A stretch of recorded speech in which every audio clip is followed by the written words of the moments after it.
brought to you by Live On, the evening show at 6.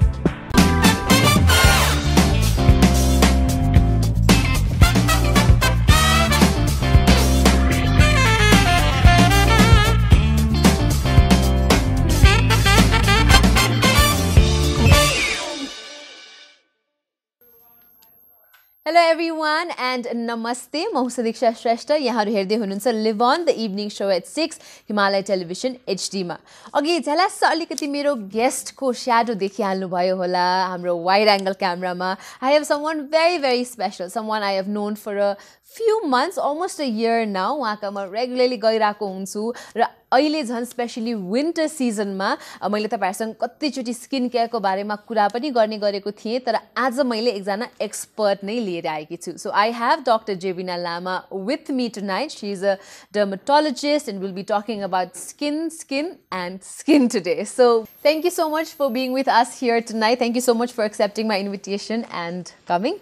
So Dr. Jebina Lama, first of all I'd like to ask you, how did you get into dermatology? Azule MBBS parda parde, did you think, or did you decide paila, or was it by accident, or kasari bhayo yo chai? No, actually, my MBBS parda I thought that I would be a surgeon. Okay. My MD is a surgery liera padchu bhanne ichha थियो. Then what happened was I had skin issue for a really long time. Okay. So I had acne, acne scars, or I had pigmentation, uneven skin tone, you name it, I had every kind of skin issue. Really? So then I thought that, okay, why not study dermatology? So I am having so much of skin issue. And then I went to multiple doctors when I was young. And some doctors say, my acne aayo bhanda oral medications and they didn't make me a proper skincare routine. They didn't prescribe me sunscreen, which I later came to know that which is very important part of your skincare routine. And then I thought, okay, why not study dermatology and help others suffer गर्ने मान्छे. So आफूले पनि skin problems experience गर्नु भएको भएर, even as a medical student, then you decided that okay, यो sectorमा यो fieldमा चाहिँ म लाग्छु भनेर. हजुरले आफै पनि भनिहाल्नु भयो, when you're a child going through skin problems, त्यस्तो धेरै dermatologistहरूले maybe correct medication होस् अथवा maybe अहिले with the development in science and research ले गर्दाखेरि पनि कति नयाँ कुराहरु थाहा भइराको छ every day, in all sort of sectors. But how do you take this area like dermatology अथवा हुन्छ नि skin care सम्बन्धी? In Nepal also I am so amazed to see everybody हुन्छ नि following proper skin care routines. कतिले YouTube हेरेर गर्नुहुन्छ, कति dermatologist का जानुहुन्छ. But how do you think the growth is overall in this field? Okay, first when I was younger, when I had skin issues, so के हुन्थ्यो भने हामी डाक्टर कहाँ जाँदाखेरि तपाईको एउटा specific skin issue bhane, for example I have acne bhane bhane wale acne ko medication मात्रै दिने के, oral medication, and they don't even ask you what is your skin type, are you having drier skin patches, are you having oily skin, तपाईलाई कस्तो problem छ त्यसमा चाहिँ त्यति focus हुँदैन त्यो के, and they used to treat diseases हरु मात्रै हैन. So later on what अहिलेको changes हरु के भइराछ भने people are more aware because of internet, like you said, people are following beauty bloggers हरु, YouTubers हरु, they are following every trends हरु. So I think त्यसले गर्दा पनि growth भएको हो. So after doing my MD in dermatology, मैले चाहिँ aesthetic dermatology पनि गरे हो के. So aesthetic is a different part of dermatology, So aesthetics भनेको चाहिँ हामी beautification सम्बन्धी related treatments हरु हुन्छ नि, skin cares हरु गर्छौं. So like I said, people are looking younger and younger by the day. सबैजनाले आफ्नो skin care properly follow गर्नु भएर होला, maybe with good diet and nutrition also, it really does help, हैन. But talking about aesthetics dermatology, मान्छेहरुले चाहिँ I think they do visit dermatologists these days to maybe get rid of their scars or for botox, to get rid of their wrinkles and all of that, हैन. त्यो पनि हजुरकोमा कतिको popular, कतिको growth भइराछ त्यसको पनि? Okay, so I've opened my clinic since 2016, हैन. अब 3 years मा एकदम massive growth भएको छ है. So I not only do treatments related to skin, हैन. मैले चाहिँ कस्तो हुन्छ भने patient do come to me for bridal skincare. For example, if they have their wedding coming up, they want to look good. For example, brides, if they have pigmentation, if they have acne issue, if they have uneven skin tone, first we try to correct those issues. And we have proper skin care. So the bridal bio, and manche issues, if they have a flawless skin, they come and see me just to make a proper skin care routine. So wale treatments routine follow right. So I look into the skin, I take care of the skin care routine. I go through their histories, what are the products they are using, अनि म त्यो correct गरिदिन्छु. अब त्यो बाहेक पनि ट्रिटमेन्ट्सहरू, yes, they are getting very, very popular. For example, younger generation मा नि आजकल Botox is getting very popular. So we call it baby Botox for younger generation. So I usually recommend people from 25 above to get baby Botox done. So, okay, we'll talk about this baby Botox. We'll also talk about home remedies that a lot of people do in Nepal. Culturally, pani aba haldi dekhi liera dahi lagaउने, मह लगाउने धेरै चलनहरु पनि छ. Is this good, bad? We'll talk about all of that. But right after this short commercial break, don't go anywhere. You're watching Live On, the evening show at 6, only on Himalaya Television HD. Brought to you by Live On, the evening show at 6.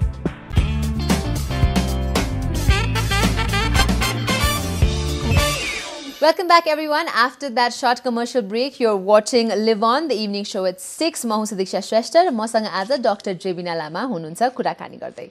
So, Dr. Jebina Lama, you just mentioned something called baby Botox, right? So, त्यो चाहिँ के हो त for our viewers who are just watching and think that अलिकति Botox भनेको त अलि as भइसकेपछि wrinkles हटाउने यस्तोलाई मात्रै हो, but 25 वर्षकै उमेरको महिला अथवा पुरुषलाई त किन चाहियो र भनेर क्वेशन्सहरु आइराको होला कति जनाको मनमा. So could you please clarify a little bit? Okay, so Botox भनेको चाहिँ actually it is a muscle relaxant, हैन. So हाम्रो wrinklesहरु कसरी फर्म हुन्छ भने when we do too much of expression. So हामीले एकदमै हाँस्ने बानी छ भने हाम्रो आँखा छेउछेउमा wrinklesहरु आउँछ. So हामी एकदम चिन्ता गर्ने फ्राउन गर्ने बानी छ भने हाम्रो आइब्रोजको बिचमा आउँछ, हैन. अनि हामी एकदम forehead रेज गर्ने बानी छ भने माथि निधारमा forehead मा आउँछ, हैन.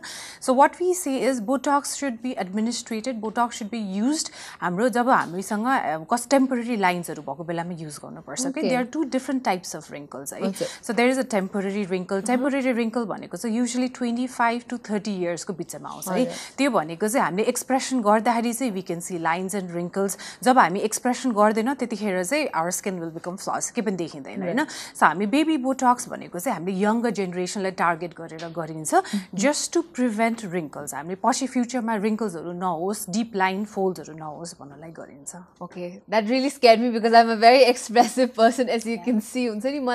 I think in Nepal also especially, I would say, for example, batoma drive garde hununcha bhane you're under a lot of pressure, so you're always frowning huncha ni. So how can people let's say तपाईले भनिहाल्नु भयो permanent नभएसम्म there is sort of a solution, but people if they're let's say 40 mid 40s 50s सम्म पुग्दाखेरि पनि उहाँहरुको जुन त्यो लाइन्सहरु wrinklesहरु form भइसक्यो त्यसलाई पनि बोटक्सले कम गर्छ त? Yes, definitely. So हामीले younger age generation मा चाहिँ younger age group मा चाहिँ हामीले prevention को लागि युज गर्छ भने हामीले अब 40 45 50s मा कोही आउनु भयो भने हामीले as a treatment को बारेमा रूप गर्ने. तर कस्तो हुन्छ भने हामी younger generation लाई baby botox गर्दा it is highly effective. हामीले wrinklesहरु एकदम मजाले प्रिभेन्ट गरेर हुन्छ भने आफ्टर 40s चाहिँ हाम्रो 100% रिजल्टहरु नदेखिन पनि सक्छ, है. तर there are other skin care routine पनि जसले गरे पनि wrinklesहरु चाहिँ मिनिमाइज गर्न सकिन्छ. For example use of sunscreen, हैन. सो हामीले एकदम बच्चादेखि नै सनस्क्रिनहरु युज गरे भने पनि हाम्रो photo ageing, that is photo ageing भनेको लाइट्सबाट हुने एजिङबाट चाहिँ प्रिभेन्ट गर्न सकिन्छ. So if you have vitamin C added in your skin care routine, त्यसले पनि हाम्रो कोलाजन प्रमोसन हुन्छ, त्यसले पनि लाइन्स एन्ड wrinklesलाई चाहिँ हामीले प्रिभेन्ट गर्न सकिन्छ. सो स्किन केयर रुटिन्सहरुमा पनि हुन्छ जसले लाइन्सहरुलाई प्रिभेन्ट गर्छ. तर एट अ सर्टेन एज हामीले स्किन केयर रुटिनले काम नगरेपछि चाहिँ हामीले then we start on baby botox. Alright, okay. So हामीले अलिकति हजुर सनस्क्रिनको बारेमा कुरा गरिहाल्नु भयो, निकालिहाल्नु भयो. आई हैव 4 स्टेटमेन्ट्स, अनि these are some of them are myths, some of them are facts. म चाहिँ I want to ask the expert to give your advice and elaborate a little bit on each of the statements. The first statement I found was skincare is expensive. So what do you think? Is it expensive? Does it have to be expensive? There are reasonable skincare methods as well. Okay, so I don't think every skincare is expensive. So there are expensive bhane bittiki it's subjective. So कसैलाई त्यही कुरा cheap लाग्न सक्छ, कसैलाई त्यही कुरा expensive पनि लाग्न सक्छ, हैन. तर यस्तो हुन्छ, there are different brandsहरु, there are different price rangeहरु. For students I would not recommend high and एकदम expensive productsहरु. So they are products which are equally good हामीले स्टुडेन्ट्सहरुलाई टार्गेट गरेर गर्ने. So skincare मा चाहिँ they are cheaper alternative पनि to the expensive products. But necessarily expensive is better भन्ने is not true. Not actually. Yes. So Botox, once you do it, you'll have to keep doing it भन्ने पनि छ त्यसै कारणले पनि ए उले Botox गरेपछि त वर्षभरि you know like every time she'll have to keep doing it भन्ने जस्तो कुराहरु पनि सुनिन्छ. Is it true? How do people move forward once they start their treatments? Okay, so Botox भनेको it is a temporary treatment. So Botox एकचोटी गरेपछि it will last for 4 to 6 months, हैन? So 4 to 6 months पछि फेरि repeatedly गर्नुपर्छ तर गर्नै पर्छ भन्ने mandatory पनि हैन. So अब if you have a wedding coming up, if you have a big function coming up घरमा हैन तपाईले एकचोटी गर्नु भयो रे अब for lines and wrinkles Botox गर्नु भयो रे and if you're happy with the result and if you want to discontinue then you can discontinue. There's no hard and fast rule that you have to keep on doing it. Okay, all right. And sunscreen, while you're indoors, you don't need to apply sunscreen. No. While indoors, you do have to apply sunscreen. So, म के भन्छु भने sunblock should be reapplied every 2 hourly. So, like people like you who works indoors, एकदम lights, cameras, or mask, so त्यसमा चाहिँ झन् apply गर्नै पर्छ. So, either indoor or outdoors, हामीले दुईचोटी sunblock लगाउनै पर्छ. Okay. And drinking water gives you good skin. It's a myth actually. Okay. So drinking water is good for your health. Overall health को लागि beneficial हुन्छ तर water मात्रै intake गरेर हाम्रो skin hydrated हुन्छ भने चाहिँ छैन. For to keep our skin well hydrated, we have to apply good moisturizers. हामीले sheet mask हरू, facial mask हरू apply गर्न सक्छ तर water मात्रै खाएर skin hydration हुन्छ भने चाहिँ छैन. That's okay. Oh, so it'll help, but it's not the ultimate only thing. Right? All right, has. So skincare ko pani हामीले अलिकति कुरा गरिहाल्यौं Dr. Jebina Lama. So you know skincare आजकल त YouTube मा like I mentioned हेरेर कति जनाले you know 13 steps के beauty skincare regime भनेर so many people are just experimenting only on the basis of something that they've watched on the internet, right? How dangerous can it be? I am really upset with these beauty influencers or YouTube. So every information you get in the internet is not right. Maybe there are some good beauty influencers, beauty bloggers, or just correct information. Not everyone is an expert. I see cases every day. YouTubers like follow, they follow, they wear scrubs, DIY scrubs, lemon juice, toothpaste on their acne, which is very, very dangerous. So I see many cases हाम्रो क्लिनिकमा भिजिटहरु हुन्छ so टूथपेस्टहरु लगाएर skin burn भएको permanent स्कारिङ भएको अनि even हाम्रो स्क्रबहरु हुन्छ नि like rice powder चामलको पिठोहरुले अथवा कफी ग्राइन्ड्सहरुले गरेर हाम्रो स्किन नै पील भएर बर्न भएर आको पेशेन्टहरु पनि हेर्छु so I tell my patient that हुन्छ नि everything organic is not good so just choose a product wisely अनि त्यसपछि सकेसम्म स्किन एक्सपर्टको एडभाइस फलो गर्यो भने बेटर हुन्छ भनेर all right so we will definitely continue our conversation with Dr. Jebina Lama. Don't go anywhere. Be right back after this short commercial break. Brought to you by Live On, the evening show at 6.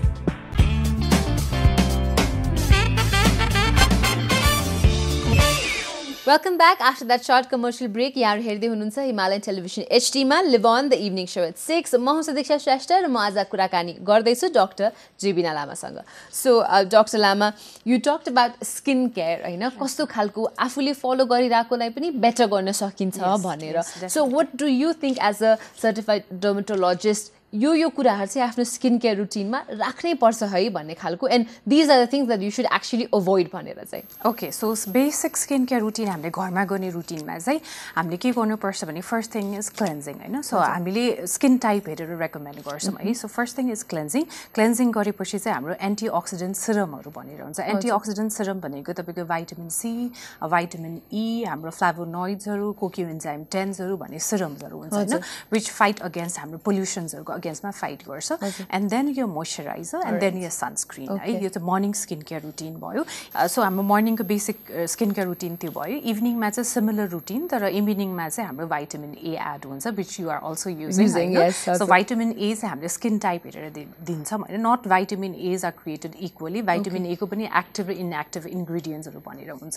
so तपाईको skin कतिको dry छ कतिको sensitive छ त्यो हेरेर हामीले तपाईको routine मा add गरिदिन्छौं but it is equally important I think one of the most important things that I've also learned in, you know, being 10 years in the media field is to always remove your makeup before you go to bed. Yeah, that's very, very important. And I suggest my patients, and I do it on myself as well, I believe in double cleansing at night. So double cleansing, because if your skin is towards the drier side, you can use oils to remove your makeup. But alikati sensitive छ भने चाहिँ I would recommend micellar water हरू पाउँछ हैन, जुन cotton pads मा राखेर हामी makeup wipe गर्ने, and then use a regular face wash as a cleanser हैन, त्यसपछि हाम्रो skin care routine चाहिँ continue गर्ने. Okay, all right, Has.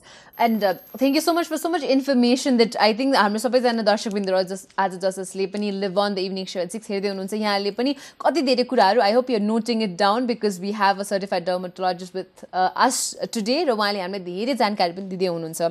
म होम रेमेडीज मा पनि एकचोटी फेरि आउन चाहन्छु because home remedies चाहिँ अब you know it's passed on generations after generations हैन, like oh मेरो आमाले त यस्तो गर्नुहुन्थ्यो त्यसैले you know we see sometimes Saturdays let's say कपालमा मेहन्दी लगाउने बेलामा के लगाइराख्नु भएको छ, अनुहारमा लगाउने बेलामा, you know, all of these things that we see people using it, and because we think that it's organic, it's natural and no chemicals, it can do no harm भनेर हैन. But हजुरको patients आउने बेलामा what are some of the extreme cases that have happened because of these home remedies? Okay, so but the most common is aloe vera. So हाम्रो जुन गार्डनमा उम्रिन्छ नि flower pots हरुमा रोप्ने aloe vera, so they think that aloe vera is like a moisturizer. So उनीहरुले skin peel गरेर aloe vera लाउँछ, and then they have their swollen lips, swollen eyes, हुन्छ नि एकदम severe allergic reactions गरे पनि आउँछ है. So it might not happen to everyone, सबैलाई हुन्छ भने पनि छैन, तर I've seen एकदमै worst cases हरु पनि है. And another female I saw was हाम्रो garlic को paste acne मा लगाएर, and then she had a teeny tiny burn जस्तै गरेर permanent hole जस्तो बनाएको एउटा deep pitted scar नै बनेको थियो हैन. अनि 2 weeks back I saw another patient जसले चाहिँ आफ्नै घरमा चाहिँ के गर्नुहुन्थ्यो भने she's 29-year-old हैन. So आफूले घरमा चाहिँ राइस पाउडरलाई ग्राइन्ड गरेर हनीसँग मिक्स गरेर she used it as a scrub हैन. So scrub initially गर्दाखेरि चाहिँ she felt that एकदमै ग्लो दिएको, and then she had a very good skin, and सबैले एकदमै तारिफ गरेर के so what are you doing भनेर, and she was very proud and she said मैले त राइस पाउडर र हनी मिक्स गरेर लगाइरहेछ, and everybody said wow भनेर, and then she kept on continue doing the same routine, and then she came to me 6 months later when she started doing this routine हैन, and she had big pigmentation on her face which is melasma. So हामीले चाया पोतो भनेर भन्छन्, she had a big pigmentation which is because of vigorous scrubbing. So हामीले एकदमै over scrub गर्यो भने हाम्रो स्किन इरिटेट हुन्छ, अनि इरिटेसन भएको बेलामा हामी सन एक्सपोजर भयो, लाइट एक्सपोजर भयो भने हाम्रो पिगमेन्टेसन हुने चान्सेस हुन्छ. So those are the worst cases. Okay, you know, यसो सुन्दाखेरि पनि these are some of the things that I think almost all of us have tried at one point or the other in our lives, and त्यो कारणले पनि ए सबैले गरिरहेको छ so हुन्छ नि त भन्ने खालको छ. I think awareness को पनि एकदमै जरुरत पनि छ, right? And I think that you should always take advice from the right kind of people, okay? So हाम्रोमा चाहिँ कस्तो हुन्छ भने advice दिने कि आन्टी हुन्छ कि भाउजू हुन्छ कि neighborsहरु हुन्छ, so I've done this and this, so it worked on my skin, तपाई पनि try गर्नु भनेर हुन्छ. So if something worked in one individual भन्दैमा सबैलाई work गर्छ भने पनि छैन. So I tell all my patients and I would request all my viewers like पनि हैन, so that do your research एकदम thoroughly and त्यसपछि मात्रै follow गर्नुस् भने. Yeah, that is definitely very true because skin is something very sensitive, and skin ले चाहिँ मान्छेहरुलाई confidence पनि दिने गर्छ. If you have good skin, for example, you know, if you wake up and you feel really good, your skin looks really good भने you're very confident. But म जस्तै पनि right before something important कहिलेका अनुहारमा pimple आइदिन्छ because of stress or so many other things, and then त्यसले गाह्रो गर्दै जान्छ, and your confidence level also automatically drops. So I think you should all take care of your skin very, very well.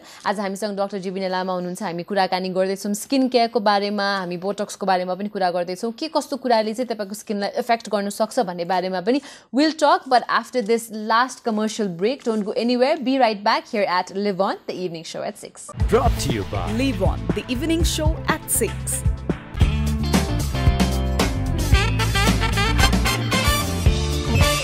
Welcome back after that last commercial break. I am Sidiksha Shrestha and you're watching Live On, the evening show at 6, only on Himalaya Television HD. म कुराकानी गर्दैछु आज Dr. Jebina Lama सँग. So Dr. Lama, we talked about so many different things, from Botox to skin care, home remedies. Are they good, bad, भनेर. I also want to talk about this flawless skin that everybody talks about. Instagram मा हेर्नु भयो भने धेरै जना मोडलहरुको त्यो Photoshop होस् नहोस्, you see that they have flawless skin. Is it really achievable in reality? It's a $1,000,000 question actually. So I do have patients or clients or just like say they have big box of skincare routines or you name it, every brand US Australia import they carry everything and keep on I want that Korean glass glow skin go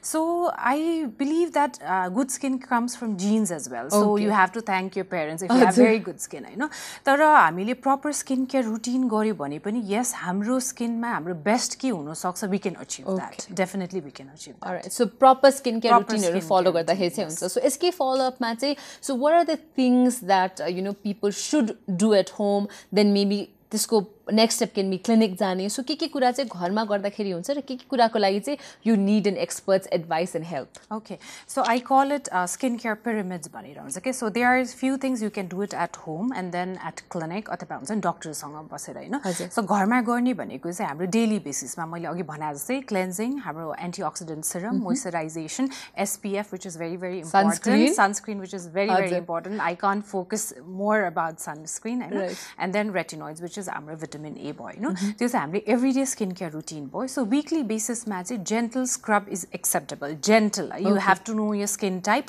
and you have to know about scrub. Right? And then hamro weekly say face mask karu. So if your skin is towards the alikati dehydrated side or dry side, I suggest use a face mask.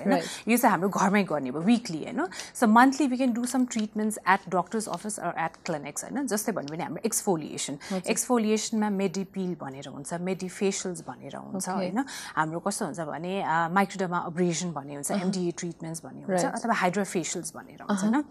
So hydrofacials भनेको चाहिँ अहिले extended form of microderma abrasion हो हैन. So winter मा hydrofacials are very popular treatment किनभने त्यसले it not only extracts or exfoliates your dead skin हैन, it also gives हाम्रो antioxidants हरु, हाम्रो peptides हरु infusion पनि गर्छ. So those are हाम्रो clinic मा गर्ने हुन्छ, doctors को office मा गर्ने भयो. And another treatment is collagen induction therapy भनेर भन्छ के, that anyone above 20 years of age can do हैन. So collagen induction therapy भनेको एकदम simple हो, it's microneedling हैन. Microneedling हाम्रो के गर्छ भने it causes a small injury in our skin. हाम्रो सानो needles हले सानो पालहरु बनाउँछ which helps हाम्रो collagen synthesis मा. So बनाउन skin collagen बनाउन help गर्छ. There are also very different and extreme kind of beauty regimes that Hollywood, Bollywood superstars follow हैन, like vampire facial भनेर होस् अलिकति हेर्दाखेरि नै extreme, some use snakes poison, some use snails serum, all of these different things use गरिरहेको हुन्छ नि. And then has anybody come to you and said, oh, I want to look like that particular person, so please do this on my skin? Yes, we get a lot of requests for vampire facial. Actually, I do 4 vampire facial treatment per day, which is very popular. So vampire facials because actually Kim Kardashian and Victoria's Secret models are like popular treatment. So हामी के गर्छौं vampire facial मा भने we take out your blood, हामीले tiny amount of blood निकाल्छौं and then we separate a very important cell called platelets, because platelets मा एकदम धेरै growth factors हुन्छ. So platelets हेर्दाखेरि white blood cell जस्तै हुन्छ, it is not red in color, it is white. अनि हामीले चाहिँ microneedling which is collagen induction therapy. So we combine these two treatment. So it has got very good result हरु. So it helps to tighten your skin, हाम्रो skin laxity हुन दिँदैन. It helps to add a glow. तपाईको important event हरु छ भने we can plan vampire facial 1 week ahead of an important function. Yes, people do come with एकदम weird request हरु लिएर पनि आउँछ हुन्छ नि, जुन अब बाहिरतिर follow गर्ने doctors हरूलाई अथवा हुन्छ नि celebrities follow. Yes, I want to do these kind of treatments. So I think people are very aware about their skincare. They know about all kind of treatments. So it is our job to help them understand which treatment will work on their skin and which treatment won't work on their skin. Because like all skins are also not made equal. Kasैको different combination skin हुन सक्छ, dry skin हुन सक्छ, त्यही अनुसारको treatments हरु पनि गराउनु आवश्यक छ. So we've almost come towards the end of our interview, Dr. Lama, but one thing I really wanted to ask is skin कस्तो sensitive issue हो हैन, किनभने skin ले गर्दाखेरि कति मान्छेको confidence भयो, त्यो सबै आफू कस्तो देखिन्छु भनेर त्यसमा पनि rely गर्छ. But I'm sure when you have young patients coming with all these different problems, or even अलिकति aged भनौं न clients are coming in, कति बेला चाहिँ लाइक पर्मनेन्ट कुराहरू that cannot be change that cannot be removed होइन त्यस्तो केसमा चाहिँ तपाईँले कसरी कन्सोल गर्नुहुन्छ how do you know talk to your patients because आज हाम्रो सो हेरिराख्नु भएको पनि धेरैजनालाई कतिको पर्मनेन्ट स्कारिङ भएको होला बर्न्स होस् अथवा you know all these different कुराहरूले गर्दाखेरि चाहिँ उहाँको कन्फिडेन्स लेभल अथवा अलिकति चित्त दुखिरहेको हुनसक्छ उहाँलाई how do you talk to your patients during that case so for those kind of patients I take my extra time उनीहरूलाई कन्भिन्स गर्नुको लागि so whatever we can achieve I try my best to help them जस्तै making a proper skin care routine or if I can do some treatment for them which will help to minimize the स्कार्सहरू त्यो चाहिँ that I do and then I ask them that we can't be like 100% perfect nobody is 100% perfect होइन so we have to accept our flaws पनि so carry yourself gracefully don't overthink about your हुन्छ नि आफ्नो appearanceहरु भनेर भन्छु so they take it very well okay so at the end of the day हुन्छ नि हाम्रो viewers जसले पनि आज हामीले हेरिराख्नु भएको छ उहाँहरुको लागि चाहिँ हजुरको maybe top 3 do's for the skins that they have to follow if they want or want to achieve that almost flawless skin चाहिँ Okay, for everyone watching, I would suggest don't forget your moisturizer. Moisturizer is very, very important. Even if you have oilier skin type, you do have to moisturize. Another one is sunscreen. I cannot focus more on sunscreen. Sunscreen is very, very important. तपाईलाई aging बाट पनि prevent गरान्छ तपाईको premature aging बाट तपाईको pigmentations हरु acne scars हरु deep पनि हुनु दिदैन. So that is also important. And then regular monthly exfoliation at doctor's clinic or doctor's office is very, very important. Thank you so much, Dr. Lama, for sparing your time. आज हामीसँग आइदिएर हामीसँग कुराकानी गरिदिएर यति धेरै information यति knowledge दिनुभयो. Thank you so much for that. Thank you for inviting me, Sadiksha. So with this, we also would like to take your leave. Thank you so much for being such a lovely audience here at Live On the Evening Show at 6. म तपाईहरुलाई अर्को हप्ता भेट्ने छु. Till then, take care and good night. Live On the Evening Show at 6.